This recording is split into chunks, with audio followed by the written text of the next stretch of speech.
like 4 or 5 introductions for talks that I can use. And I was trying to decide which one am I going to use tomorrow for this grand rounds presentation.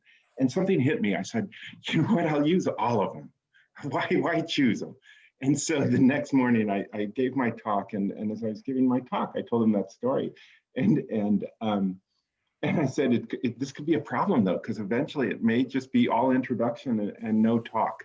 And so I think I'm going to kind of follow suit today, and hopefully it won't go too long. But one of the reasons I like introductions is I think it's important to frame things a little bit before you jump into the meat of the talk. And so a few issues in terms of framing.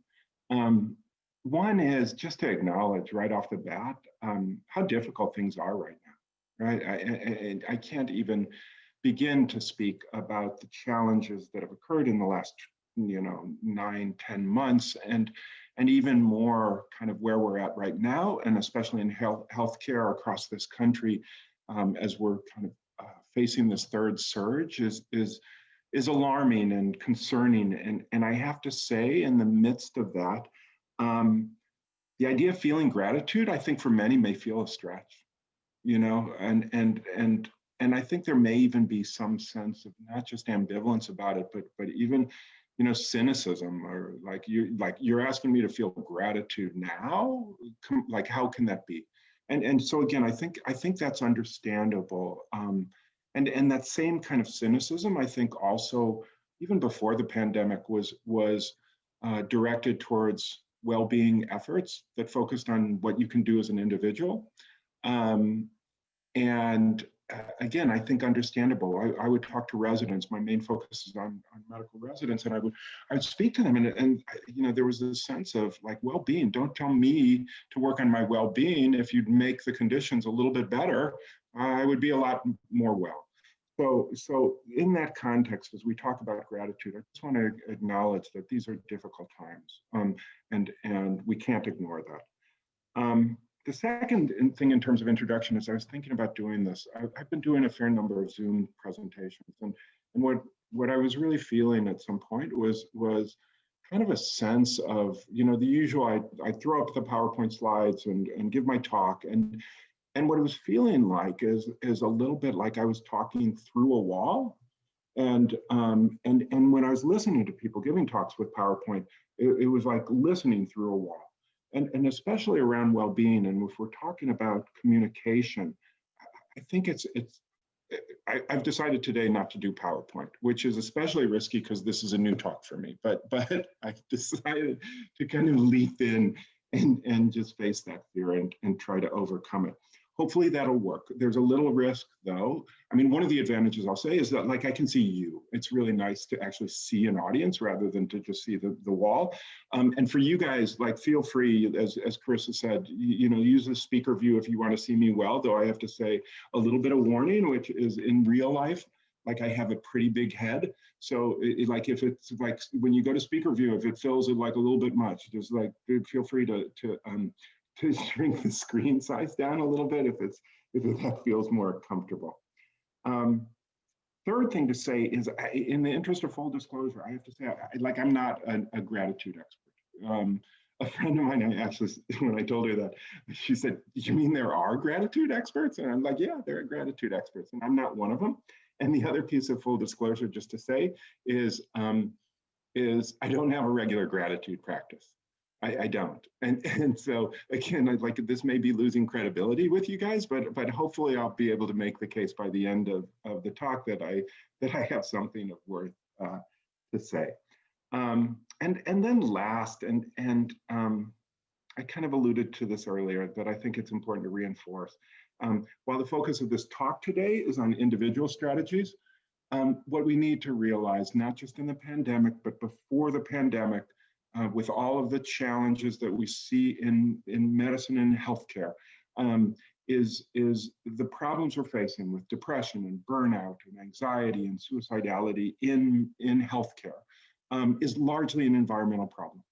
And while we can work on individual strategies, it doesn't absolve us of working on the environment in really significant ways to make it more hospitable. What we have to recognize, though, because I've seen this in medicine some, is that there are people who want to say it's all the environment. Like I have no role to play in kind of, it's up to the program or the department or my bosses or whoever to make me happy and to contribute to my wellness, right? And I think that's a dangerous place to be, because the environment isn't the only driver of distress. There are other drivers which come from within us. So that's it in kind of the framing. And I think what, turning to the topic at hand of gratitude, it's attracted a lot of attention in recent years, and as it should, I think. It's actually been pretty well studied. And one of the things I had to do in preparation for the talk was like to actually do some reading and read up on gratitude. And one of the articles I found, which was really, I don't know, kind of stunning to me and was a great overview, was an article that listed 28 benefits of gratitude. 28 benefits of gratitude demonstrated in studies, right? And I'll tell you what some of them are. So gratitude can increase your happiness. It can decrease envy. It can raise your self-esteem and resilience. It can make us more optimistic. It can enhance your romantic relationships. It can decrease your blood pressure. It can improve your sleep, and it can make people like us more. Like, wow, like that's impressive. That's a really impressive list. So to me, I think it makes sense that we're saying, oh my gosh, you got to feel gratitude. And if we can, feel gratitude and all these wonderful things can happen, then the question really becomes, well, how can I feel more gratitude, right? What's the path? And so that I had to explore that question, like how do you experience more gratitude in your life to accrue all of these benefits? And it was, again, really fascinating. It was not a scholarly approach. I just Googled feeling or finding gratitude. And what I found were all of these titles of like 6 steps to feeling gratitude, or 8 ways to, cultivate gratitude, or 11 ways to feel more gratitude, all of these kind of recommendations. And it was interesting to see. And a lot of them made sense, right? There were things like gratitude journals, really big and understandable, right? Regularly write in this journal things you're grateful for. That's one of the evidence-based approaches. If you do that, you will feel more gratitude. Also things like volunteering or giving back in some way. This is one which I found a little bit trickier, which was finding gratitude in your challenges. Okay, that sounds like more of a stretch in some ways. And then the whole area of kind of meditation and self-reflection was another area that people were really kind of focusing on and saying is a potentially good source. The one, though, that really resonated with me in some ways, that I think distilled it down to kind of one piece of advice, was a writer who's one of these gratitude experts who says it's about practice and commitment. Right? Practice and commitment. And it sounds good. And I think that is a path, right? Is to engage in these recommended practices. But what I worry a little bit is I think a lot of the people writing about gratitude, that's like the only path, is through that practice and commitment. And I started thinking about this issue is whether there was a different way. And one of the reasons I was kind of gravitated to say, is there a different path? Is there something that's a little bit troubling to me about this idea of practice and commitment? So one is, it can feel a little bit like, I don't know, a new diet or New Year's resolutions, right? It's like, oh yeah, I can do that. But I'd really be curious, they do these studies of do gratitude journals for a month and you're going to feel better. Like how many of them are doing it 6 months later, a year later? That's what we really need to care about, is can you have a practice that's sustained? And so I think that's hard for us, especially when we have so many demands in our life, so many things pulling in, right? So that was one thing I was a little bit troubled. The second is I think, and people have told me this about well-being, is if you, it feels like another thing to add to your to-do list, which for many people is like way too long anyway. And then if you don't do it, it's kind of another thing to be disappointed in yourself about. which I think would be unfortunate. Oh, I can't even do gratitude. So that troubles me a little bit. And then third, the other thing I think is a little troubling is the idea of trying to find gratitude as kind of a self-improvement thing, focused on self, when I think gratitude is much more outward facing. It's about being generous. It's not about a focus on self.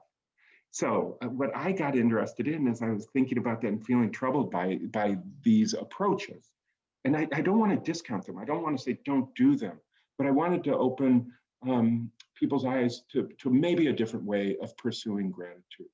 And what that's about is it comes from Viktor Frankl. And I feel like most of what has shaped my work and well-being, much of it came from Viktor Frankl. And many of you may know who he was, but he was a psychiatrist who was living in Vienna, Austria in the late 1930s. He had the opportunity to emigrate to the US, but he decided not to because he didn't want to leave his aging parents behind. And so he ended up in 3 concentration camps and wrote this amazing book about man's search, called Man's Search for Meaning. And in that book, there's so many quotes, there's so many ideas that they're so profound. But ultimately, the core of it was this idea that if you had a meaning in one's life, you could handle the worst of circumstances. And he felt that was true not just in concentration camps, but outside in kind of real life, in the outside world. And he had one quote that I returned to and that I'm going to talk about now, which was it was not about gratitude, interestingly. It was about success and happiness. And what he said about success and happiness was that those should not be pursued. They shouldn't be pursued. Rather, they should ensue. And I think the same is true about gratitude, that maybe we shouldn't pursue the idea of feeling gratitude, but maybe it's about living a life in a certain way that gratitude ensues, that it follows inevitably. And so that's really intriguing. And what to me, and what Frankl said, which I think was so profound, is, well, what does that life look like? How do you live a life in which success and happiness ensues and gratitude ensues? I mean, he said there were 2 things you needed to do. And I'm going to read this quote because I want to get the words exactly, even though I wouldn't choose the words today, and I'll tell you why, that he chose. And what he says is that success and happiness, and I would say gratitude as well, only ensues as the unintended side effect of one's personal dedication to a cause greater than oneself. So dedication to a cause greater than oneself, or as a byproduct of one's surrender to a person other than oneself. So 2 components. And I like them, but to me, they feel a little narrow. And so what I'm going to give you an alternative, which is rather than a cause greater than yourself, I think that's available to everyone working in healthcare. I mean, if you can't tap into this, no matter what your role is in a medical center, a healthcare environment, the cause greater than yourself is the noble pursuit of healing and providing comfort. I mean, that's what a cause that we're all fortunate enough to be involved in. But what I would change it to is maybe just meaning. And there's 2 types of meaning. There's a big M meaning, which is that cause, right, greater than yourself. But sometimes I think what we forget about as well is what I would call the little m meaning. Finding meaning in the micro interactions that we have with people all day long. Finding meaning in the beauty and grace of life that's there for us every day. And being kind of awakening to that and tapping into that. And we'll talk about how you do that. So that's one, is that finding meaning to me is hugely important. And then that issue of surrendering to someone else, I think that feels a little narrow. And I think in some ways it might scare people. Like, what do you mean I'm supposed to surrender? Like, I'm not surrendering to anybody. But instead, what I think he really meant was not literally surrendering. I think what he was talking about was living your life in some kind of wholehearted way, generous of spirit with a loving heart. And that I think we should aspire to as well. So now the question is next that follows, right? Is, well, how do you live that life?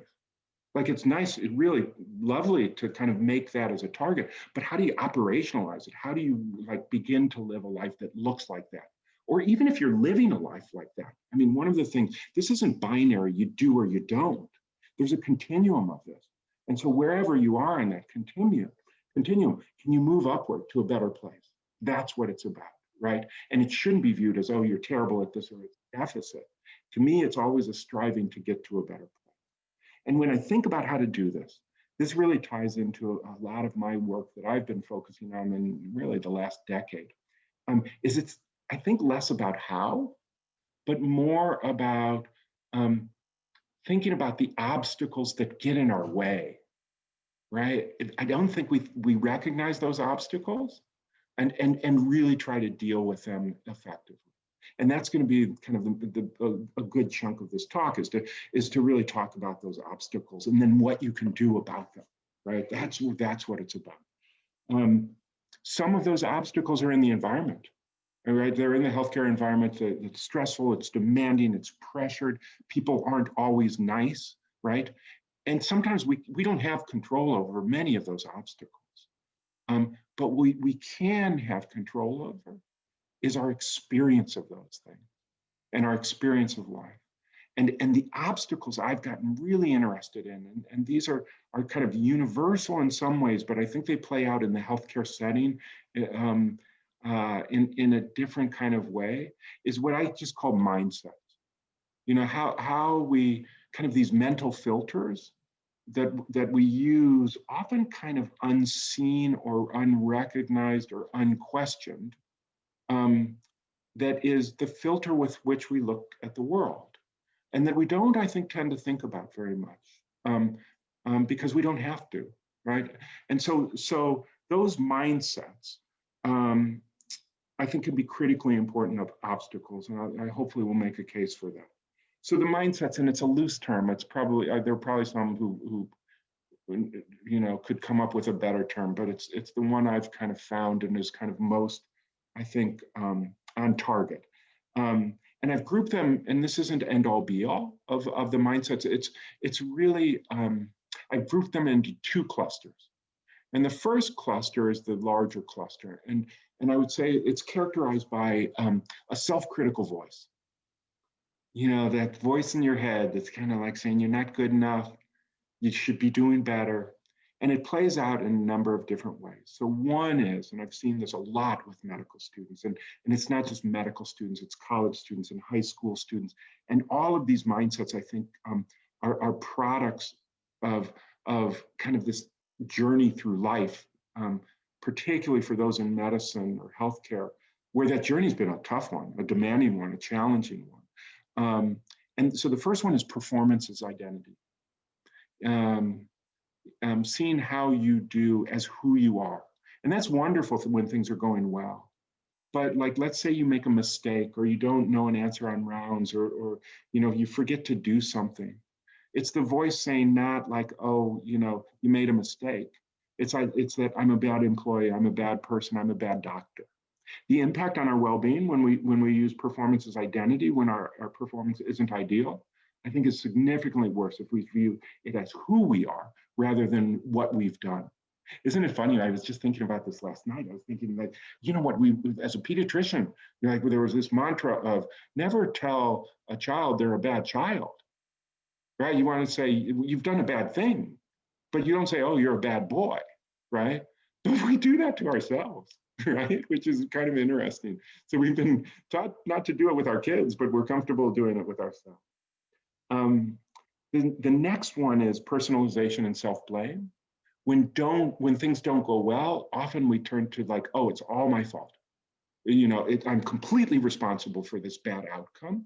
When oftentimes there are all sorts of other contributors if things don't go perfectly, right? And errors in medicine isn't an issue of a single person. Almost always, it's a systems issue. But that's not how our brain works. Our brain works to no, it's all my fault, right? So that's a second mindset that's dangerous. One that I got very interested in at St. Louis University with the medical students, and this has been somewhat studied, is something called maladaptive perfection. And maladaptive perfectionism really is just exactly what it sounds like. It's repeatedly setting the bar so high for yourself that you're repeatedly disappointed in yourself. Again, not disappointed in your performance, disappointed in yourself. That and another mindset really prevalent in medicine is imposter phenomenon. The feeling like you're a fraud, you're incompetent, you have no idea what you're doing, and it's just a matter of time before you're outed, before somebody like figures out like really how clueless you are. We actually did a study of maladaptive perfectionism and imposter, and what we found is actually if you had screened positive for those on a survey, you were much more likely to have feelings of inadequacy, embarrassment, or even shame. Shame being the most toxic. And actually in the same study, what we also found is if you had inadequacy, embarrassment, or shame about your academic performance as a medical student, you were much more likely to be depressed or anxious. And so what that speaks to, I think, is almost this psychological, theory that I think is strong, which is thoughts can drive feelings. Feelings can even contribute to mental illness, and then mental illness can cause us to have even more distortions. So those are the self-critical voice cluster. And what I have to say immediately, like if you're like, oh, check, like you got me, on virtually all of these, like don't feel guilty or shame or anything. That's the last I would want you to feel. Those aren't character flaws. They're not some personal weakness. Again, those weren't chosen. They were foisted upon you. And in some ways, what's difficult about them is they can sometimes feel functional. Medical students I've talked to, sometimes they say, no, I got to beat up on myself or my performance will drop. And I think that's completely false, but it's hard to change those behaviors sometimes because of that worry that like, no, like that's how I made it to med school. That's how I got into a competitive residency, et cetera, et cetera. So that's the first cluster. The second cluster is really ones more related to mood and affect. And boy, I saw a lot of this as I was traveling around the country. I think I visited 25 academic medical centers in the 18 months before the pandemic. And I saw this. This was widespread. And it was characterized by cynicism, negativity. And I think it's important just to mention something called negativity bias. Is we are all hardwired. Every single human being is hardwired in our DNA.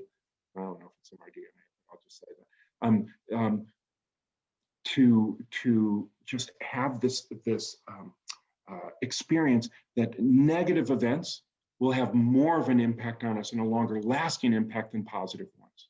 It was effective in keeping us safe, from harm, but now in this world, it can be really dysfunctional and can cause us significant distress.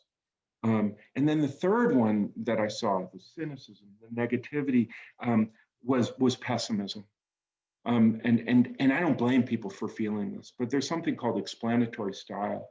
And you can be optimistic or pessimistic. And it used to be thought that it was fixed, but it can be changed, and you can change it yourself. If you want to work towards optimism, you can actually work towards optimism.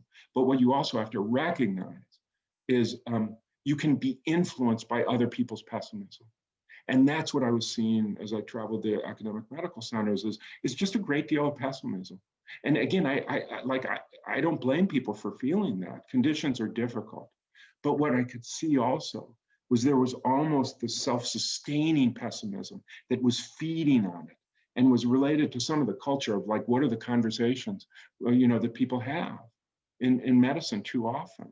When you get a group of residents together or faculty, it's too often where does it go to? It's like, oh, I had the worst call night. This family is impossible, et cetera, et cetera, et cetera, right? So I saw that the text is optimism also contagious? Absolutely, absolutely. And I think it's one of the things maybe I'll just mention now is that we think the culture is about the system and it's external. No, we have an opportunity to shape the culture as well, right? And so optimism can be contagious and you can feed off it with others and it can help sustain a group. So those are the mindsets. And I think sometimes when I give this kind of talk and I talk about the mindsets, I feel like, oh my God, that's pretty depressing. you know? And if I ended the talk right now, it would be like, oh boy, like, thank you, Dr. Slavin. I wish I hadn't come. But, and this is the key, is and it gives me great hope and great optimism, is that every single one of those mindsets is changeable. Every single one of them. They're not fixed. And one of the mindsets you have to have is a growth mindset. It's not just about intellectual capacity or cognitive ability. It needs to be about like growth as a human being, your resilience, your emotional self-regulation, your ability to change the way you think. That's in your grasp, but we often don't really tackle that in some ways. Oftentimes because I don't think we're encouraged to, you know. And when I think about my daughters and kind of, you know, this ability to look at your own thinking and thinking about it, you know, they're both through college, one is in med school. They never got taught how to think about their own thinking, which is, I believe, a really great deficit in our educational system. So how do you work on these mindsets? 2 basic skills, and this is what I love about them. They're really pretty easy to explain, harder to do, and we'll talk about that, you know, what makes it difficult.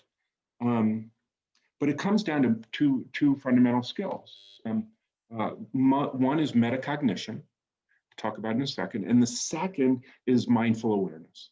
It's those 2. I think that's what you need. Of the metacognitive skills, and metacognition is just, I think, a fancy way of saying being able to think about your own thinking, to be able to examine it and change it if you want to. And of the metacognitive skills, I think the one that is most useful comes from cognitive behavioral therapy. It's cognitive restructuring. And cognitive behavioral therapy, you probably know, many of you, it's the gold standard treatment for anxiety disorder. It's helpful for depression. It's actually the gold standard treatment for maladaptive perfectionism and imposter, both of them. And to me, though, what's striking about it is like, why do we withhold these until you've developed a mental health disorder? Yeah, I taught these to students in the first week of med school. We should be teaching it in the first week of high school or middle school. Because you'll see when I explain cognitive restructuring, it's really simple. And if you've seen a therapist, you've heard cognitive restructuring very likely. And so I'll take maybe like 8 or 10 minutes just to explain it. And the fundamental core of cognitive restructuring is that we tend to go through life thinking adverse event equals outcome. Something bad happens, that's our personal outcome. And it's not true. It's our adverse event plus our cognitive emotional reaction that equals the outcome. And oftentimes, like by definition, the adverse event has occurred. You can't change the event. So the only way you can influence the personal outcome is to change how you, or to manage, not change, is to manage your cognitive emotional reaction.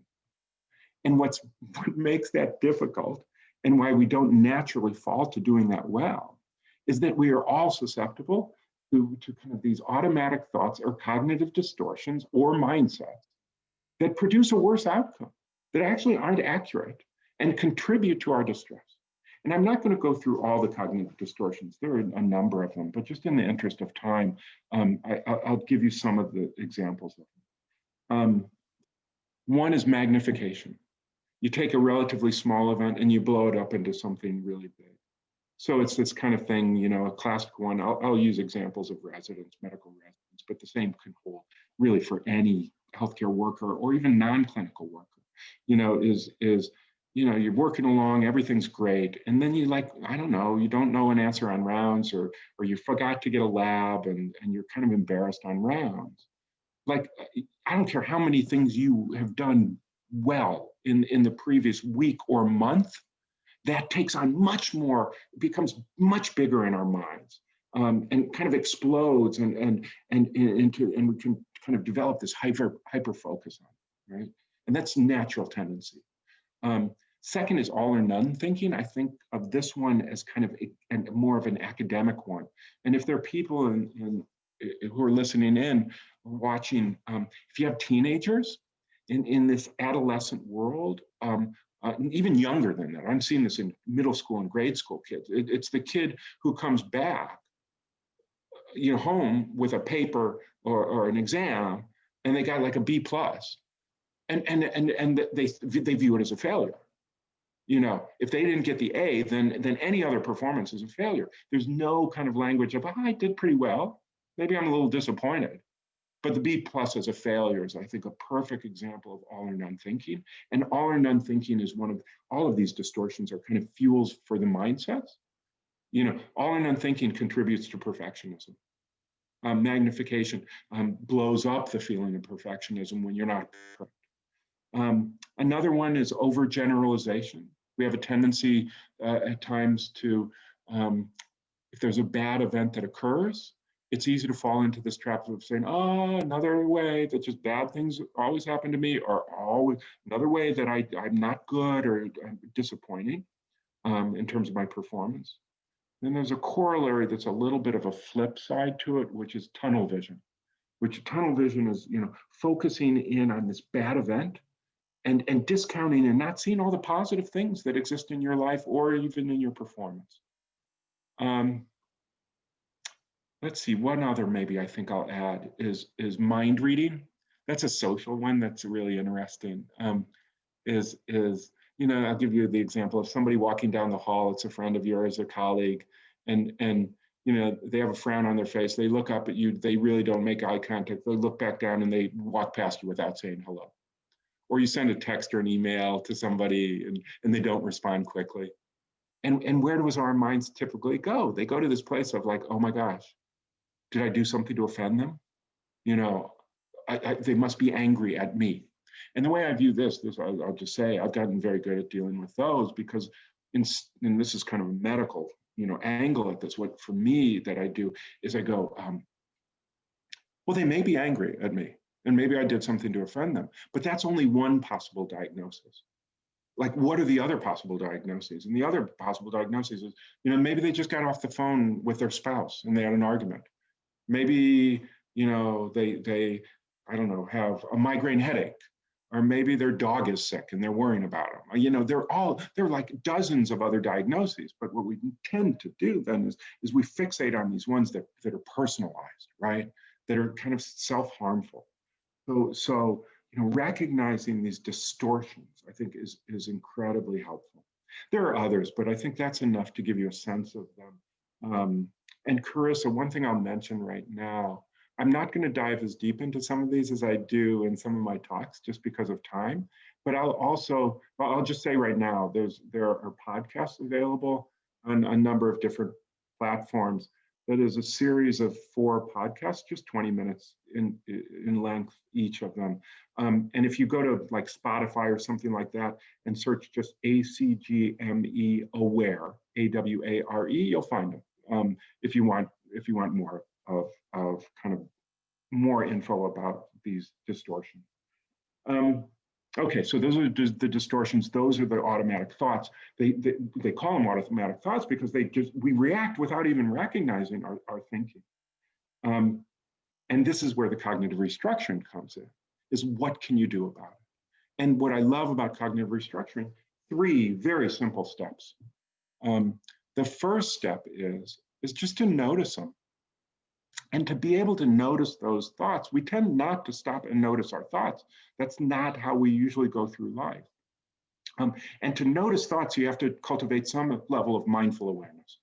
You have to be present enough, not just with your external environment, but you need to be present with your own thoughts so that you can recognize the distortions. And then the other that you need to do as well, it's not just mindful awareness or metacognition. I think there's a meta-affect, which some people I've talked to use. Instead of recognizing the thoughts, they recognize, oh, I'm anxious. Oh, I'm cranky. Oh, my mood is depressed. And that, I mean, recognize that as the cue, and then diving deeper. Well, what are the thoughts that are contributing to that? What's going on? Or maybe it's not even thoughts. Maybe I recognize, oh my gosh, I haven't eaten in 10 hours, or I got a horrible night's sleep. Or, you know, I had 3 glasses of wine last night and I shouldn't do that again, right? I mean, it's so using your moods to kind of like explore and say what's going on can be really helpful. So noticing is first. Second step is labeling. And what you want to do is then to be able to say, oh, I'm doing that perfectionistic thinking, or I'm magnifying, you know, or all or none thinking. But the key here is you need to do it really gently. with some self-compassion, hopefully. Because the last thing you want to do is like go, oh my gosh, I'm magnifying, or I'm, you know, that I'm doing that perfectionistic thinking. I'm such a loser. Like, no, do it with kindness too. Therapists, and I think until recently, felt like to have therapeutic value, you needed to go on to the third step. But some therapists are now saying just those first two, just the notice and labeling, can actually have therapeutic value. But what I love is there are a number of the third step is called disputing, right? It's taking that thought and saying, is it possible to think differently, than what I'm doing?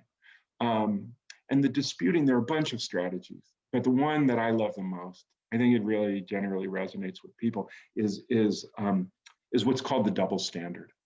So I'll use a specific example, which is in the medical setting. Let's say you have a really good friend in healthcare, a colleague who you see every day, you're really close to, and they come up to you and they go, oh my gosh, I was running rounds today, I didn't know the answer, completely embarrassing. Would you say to that friend, well, you're stupid. Everybody else is smarter than you. You're never going to make it, Edison. You might as well quit now. You never do anything right. Of course not, right? You would not say that to anyone. But what I find so striking is that we are often comfortable using a voice with ourselves that we would use with no one else. And some of the most compassionate people I've ever seen in my life, and my younger daughter fits this, is we fall to less self-compassion, right? We need a little kindness to ourselves. And even that voice, what I also find striking, is if anybody talked to you in the way you can talk to yourself, you'd be furious at them. You'd be outraged.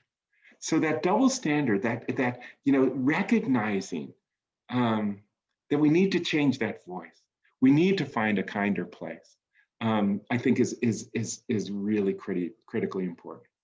Mindful awareness, I'm just going to speak briefly about. And I think I'm doing okay on time, which is good since this is the first time I've given this talk, and it's always a worry, am I going to go over?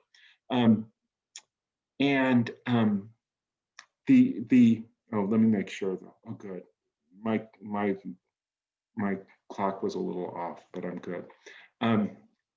Mindful awareness is big in healthcare. A lot of people saying, oh no, mindfulness is incredibly important, and there's a lot of evidence to support it. What I worry about with mindfulness is in many of the places I visited, what was being, encouraged as a path to mindfulness is meditation. And meditation works. Okay, and if you meditate, don't want to discourage anybody from meditating. It works, it's evidence-based. My problem is, as I was traveling around the country, oftentimes at this point in the talk, I'd ask people to raise their hand if they have a regular meditation practice of 15 minutes or more a day, which is generally what's recommended. You need to have that kind of meditation practice. And in no audience, literally no audience, and I probably asked dozens of them, have I ever seen, medical audiences, have I ever seen more than 3% of people raise their hand? Okay, meditation works, but you actually have to meditate for it to work. And in our overfilled lives, the idea for many people to have the commitment to make that happen when there's so many demands on ourselves, on our lives, it's a hard ask. And what I hope people will recognize, and I think we need to be much more open and about this, is if you can't find the time or the dedication to meditate, there are informal practices which you can use that will make you more mindfully aware.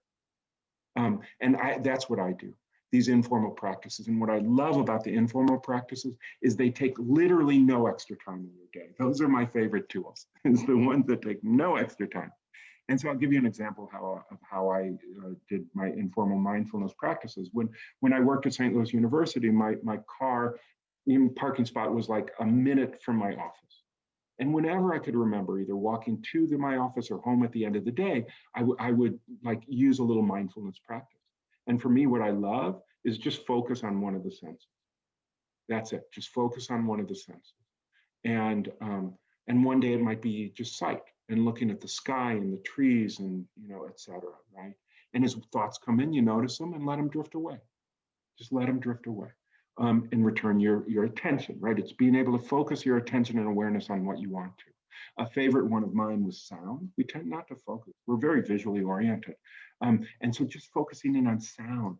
And you'd hear the sound of the city and the cars and the traffic, but you'd also hear the rustling of the leaves in the tree and birds chirping that you didn't notice. And again, as thoughts appear, notice them, let them go. And just those brief mindfulness exercises, I think that you'd probably, if you're in the healthcare setting, and even if you're not, hand washing, use that opportunity rather than thinking about all the things, just focus on washing your hands. So it's returning to that attention in ways that I think anybody can access. And one of the things I love about my mindfulness practice is I could definitely be more mindful. On this continuum of mindfulness, like I'm not Buddhist monk mindful. I'm not. But for me, I don't need to be. So I moved up this continuum into a better place where I'm just more present. Not just like with my thoughts and feelings, but with the experience around me. And I think that's incredibly important and is an essential piece ultimately in feeling gratitude that we'll return to in a second. The other thing about mindful awareness, I think that it isn't just about awareness, so being present with your thoughts. I think it's slowing down enough to be able to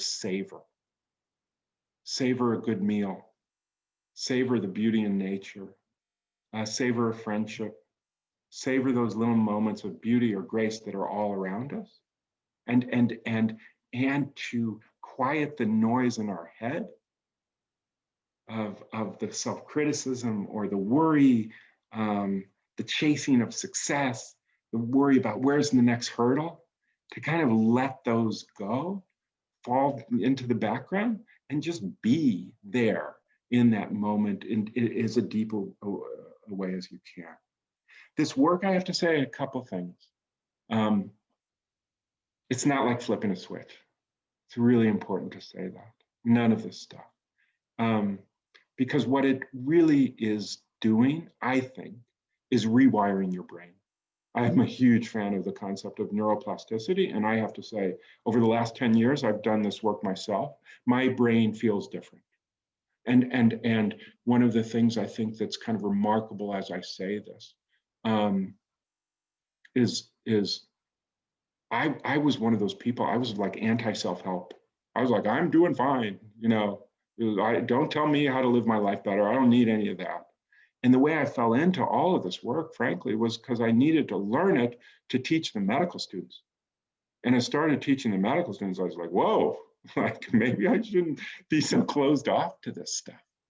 But it's a work in progress, always, right? And there will be, as you try to do this work, there can be, progress, but then disappointments, right? It's not a linear path to like, oh, perfection and you're doing great. It'll have bumps in the road. So don't be disappointed if that's the case. But if you stay with it, I think this is open to anybody. But what I also have to say as I talk about that opportunity for people is as I talk about this, if you say, oh my gosh, like, no, like I can't do that. Like this is like if the hole is too deep or the place is too dark, seek help. Get help. One thing that people in healthcare ironically tend to do is they seek mental health care far too late. And then the work is much more difficult. Doing this kind of work, if you're not deeply depressed already, is actually easier work. But if you need that help, go to a therapist. I'm sure there are wonderful mental health resources available to everybody at your institution. So seek them out, find them, and don't feel shame. Don't feel that it's weakness. It's a sign of courage to get past those internal barriers, to seek the help you need. So that's really important. Okay, closing. We're at the end of our journey today. And I guess I have to return to Frankl and this idea of, right, we've talked about the obstacles and how to overcome them. And so I think we need to return to this place of finding meaning and feeling love. And I think what I would say in the midst of healthcare and the crisis that you are facing as the surge continues, despite the darkness, there are moments of grace, there are moments of beauty. You know, there are heroic acts, selfless acts. There are wonderful colleagues that are around you. And what you need to do is make sure you tap into those and embrace those moments and not just be captivated by I don't know, the cranky staff member or the person who's, you know, short with you. Yeah, don't just blow those off. But don't let those define your experience. So tapping into that little m meaning, the moments of joy with your colleagues, with your friends, with your family, I think is so important. And then I think just, you know, living your life in an open-hearted way. Again, generous of spirit, with love in your heart. So much will come to you. There's a term in medicine that I really struggle with. I don't even like the term, but I'll mention it here, which is the idea of compassion fatigue. It almost sounds like, oh, compassion fatigue. If you use too much of it, it's like a vessel you carry around. And if you sprinkle it around too much, you know, you could go dry, right? The compassion is going to run out. My experience in medicine was the opposite. Is when I used compassion with those around me, now it refilled the vessel. So extend yourself to others. And if you do those things, I think that what will happen, and maybe, you know, some of you've had this experience already, is gratitude is inevitable. Gratitude is inevitable if you feel those things deeply, if you're sustained by those things. And when you feel that gratitude, embrace it, let it warm your heart, express it to those around you. And I think that hopefully will give something to people as an anchor to get us through these difficult times. So I think I will close. Oh, I'm so excited. Carissa, I do it with time for questions. So I'll close there. Thanks so much, everybody, for making time and joining. Oh, thank you for all the applause. It's very sweet. It's nice to see the crowd. So Carissa, the way we were going to do this is you'll pull, if there are questions, put them in the chat if you haven't done so already. And we'll finish right at 1. And Chris, you'll have to watch out for me to make sure. So do you want to just pull some and throw them out to me? Sure. The first I see is learning how to set the bar at the appropriate level is hard. Any resources on how to do it in a healthy way? Yeah, I love that. And you know what it is? This is a therapist who I worked with really early in this work, who's incredibly influential. I'll say her name because I just like saying her name because she should be honored. Her name was Jenny Fendel. And what she said is, we want a healthy pursuit of excellence, not an unhealthy pursuit of perfection. So it's not about giving up like high standards for yourself. But what you want is standards that are realistic, that are appropriate, not something which is unachievable. We cannot achieve perfection. And I don't even think striving perfection is for the right thing, is the right goal. It's just, high standards, pursuit of excellence. That's where I think a comfortable place is, rather than that perfectionism, if that makes sense. The next question is about the articles and resources you used for your presentation. If you're able to share those with me, I'm happy to share them with the community at large. Yeah, you know what? I can. The one that was really interesting, I thought, was the comprehensive one, and I think it was kind of a lay article that was, but written by someone who works in the field, especially in the field of positive psychology. So I can definitely, that was the one on 28 benefits of it, you know? Yeah, and I can see the other ones were actually more, I didn't do a scholarly research on this. It was, and frankly, if you just like search finding gratitude or, you know, you'll find the same one. There's something really interesting I realized as I was doing this.